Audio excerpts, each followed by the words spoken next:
Petra, the ruins of the ancient Kingdom of Nabatea, located in what is now the country of Jordan. Over 3,000 years ago, according to the Bible, the prophet Moses supposedly struck a rock roughly a kilometer from this spot, making water gush forth to quench the thirst of the wandering Israelites. That spring continued to flow over the years, supplying a local community that eventually evolved to become the Kingdom of Nabatea. As reported by the Jordanian Tourism Bureau, that spring flows to this day in the present community known as Wadi Musa, or Valley of Moses. Strategically located near both the Red Sea and the Mediterranean Ocean, as well as the crossroads of several caravan trails, the Nabatean kingdom became a thriving hub of commerce, serving the Middle East, North Africa, and South Asia. Its inhabitants flourished in a secluded valley protected by a natural defensive barrier formed by jagged mountains that circled the kingdom.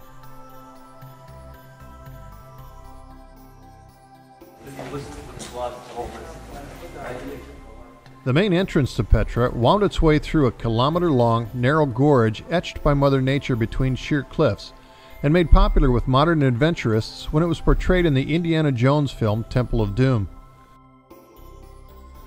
After passing through this narrow passageway, the visitor is immediately confronted with one of the most spectacular, well-preserved examples of Nabatean architecture, the Treasury Building. It's uncertain where the structure received this moniker, as it was eventually revealed to contain 4 tombs below, with the upper structure likely serving as an honorarium for Nabatean King Aretas IV. It had no relation to finance. This work of art was estimated to have been carved out of rock around the time of Jesus Christ.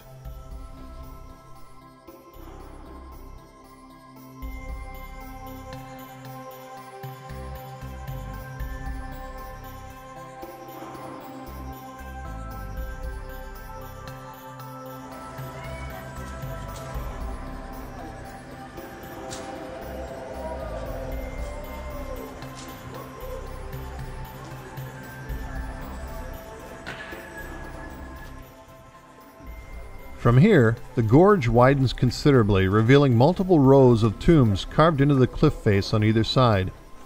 Although there are dozens upon dozens of tombs scattered throughout this area, what immediately catches the traveler's eyes are those burial sites possessing the towering, ornate facades that loom above the valley. Although the structures appear immense, rooms for the most part are only found at ground level, the remainder of the structure serving only aesthetic purposes.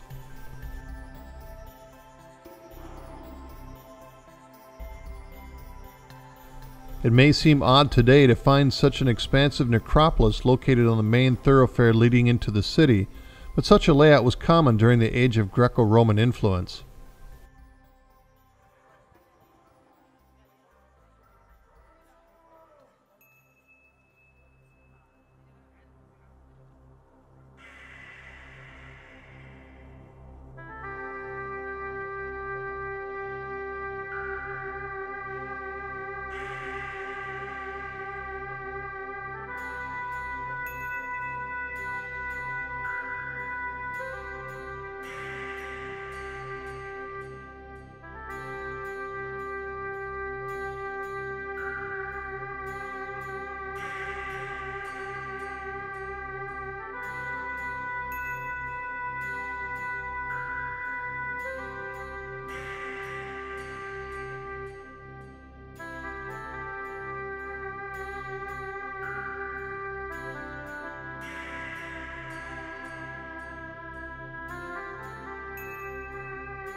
Continuing further along this narrow valley, the burial grounds begin to mingle with habitation as tombs give way to domiciles carved into the rock.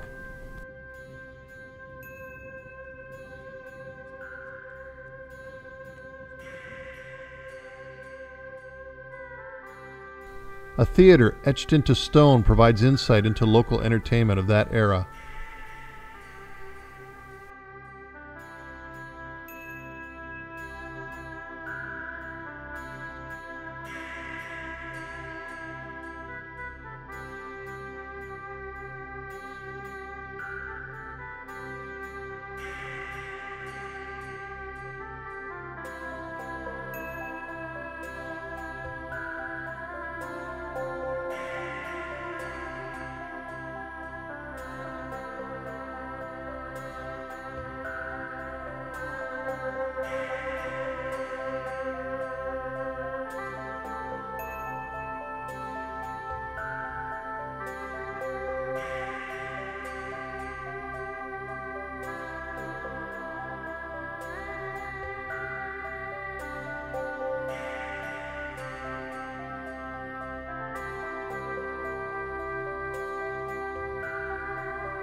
As the valley opens out into the wide basin that forms the central portion of the city Petra, a row of tombs with gigantic facades stretches off to the right.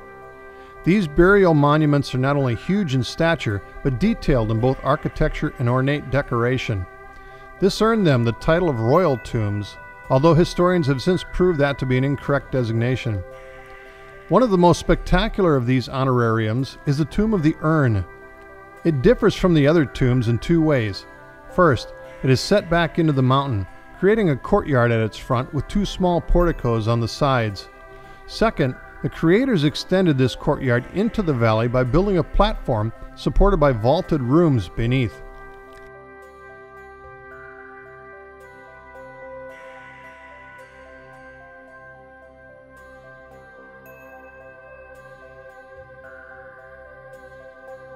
Although not certain, it is believed that this was the tomb of King Malachos II, who reigned in the 1st century AD. In the 5th century, the tomb was converted to a Christian church and received a few modifications, which included the large opening into the second story.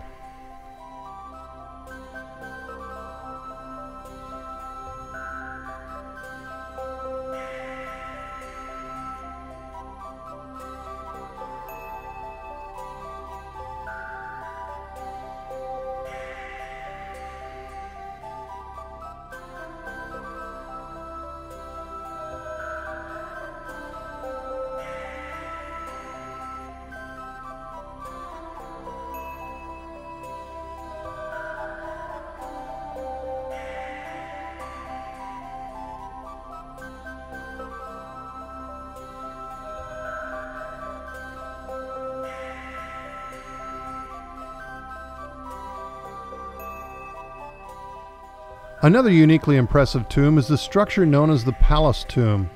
It is unlike any other Nabatean design, ornate and elaborately complex in its motif. Resembling a palace along the lines of Hellenistic or Roman architecture, some believe it was patterned after the extravagant palace of Nero in Rome. The facade of this resting place is 49 meters wide and more than 45 meters tall. This makes the Palace Tomb one of the largest carved structures in Petra.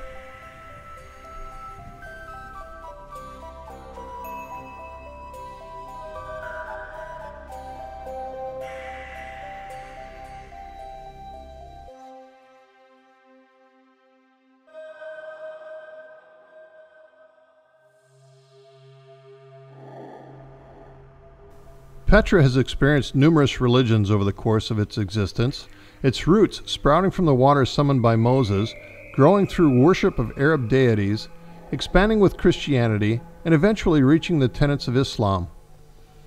On a hillside overlooking the urban area of Petra is the remains of a Byzantine Christian church unearthed in the 1990s.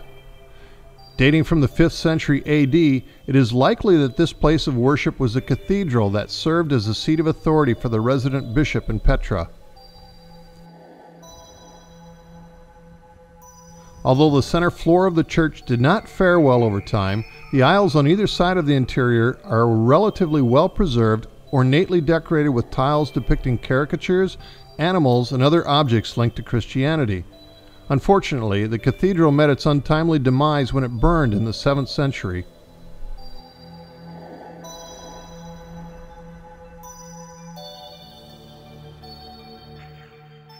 Below the church is the main thoroughfare of the city. A paved promenade runs through the heart of urban Petra, signifying its prominence for the community. This was the main area of habitation for the Nabateans. It was the seat of government and the focus of commerce in the region. Central to this area are the remains of what is simply called the Large Temple. Built in the 1st century BC, it possessed a huge courtyard in the front. Tiled with hexagonal stone slabs, this large plaza is flanked on either side by porticos that still display the remnants of 3 rows of pillars each.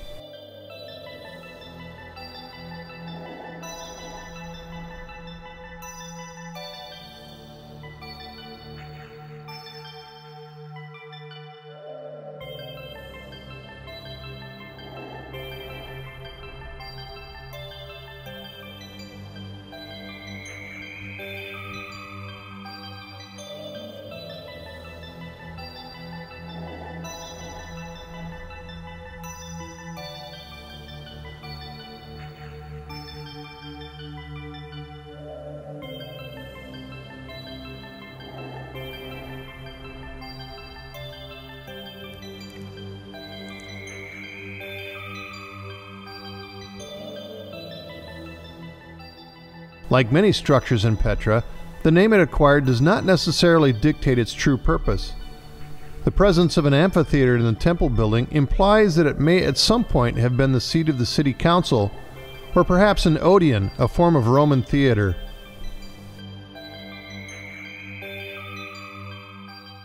Further along the promenade is Petra's oldest remaining block and mortar building, the Qasr el-Bint Pharaon, or in English, the Palace of the Pharaoh's Daughter. Most simply call it Qasr el-Bint. Built in the 1st century BC, the temple was erected to worship the Nabatean deities of the day. It is really the only freestanding Nabatean structure built from the ground up that survived the test of 2,000 years of Mother Nature.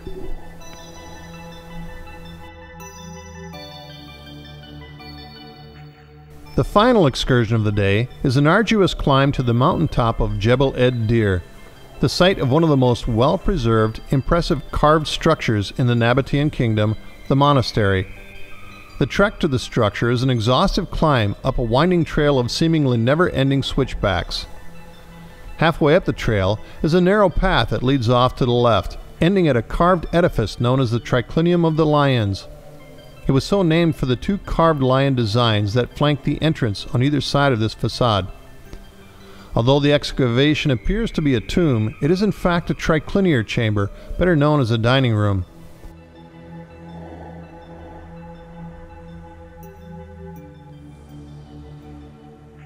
Returning to the climb, the trail wanders upwards, approaching the monastery from behind, entering into a wide, flat courtyard facing this impressive example of Nabatean architecture. Despite its name, this building was never used as a monastery. It was likely constructed as a temple or place of worship for one of the early Nabatean deities, possibly the deified monarch Obotus I, who lived during the 1st century BC. Later, during the Byzantine era, it was used as a church, perhaps leading to its present label as the monastery. And so, this wraps up a very long day of exploration in one of the most intriguing archaeological sites in the world. A glimpse into a past civilization that emerged over 2,000 years ago, leaving behind architectural monuments that instill awe and amazement to this very day.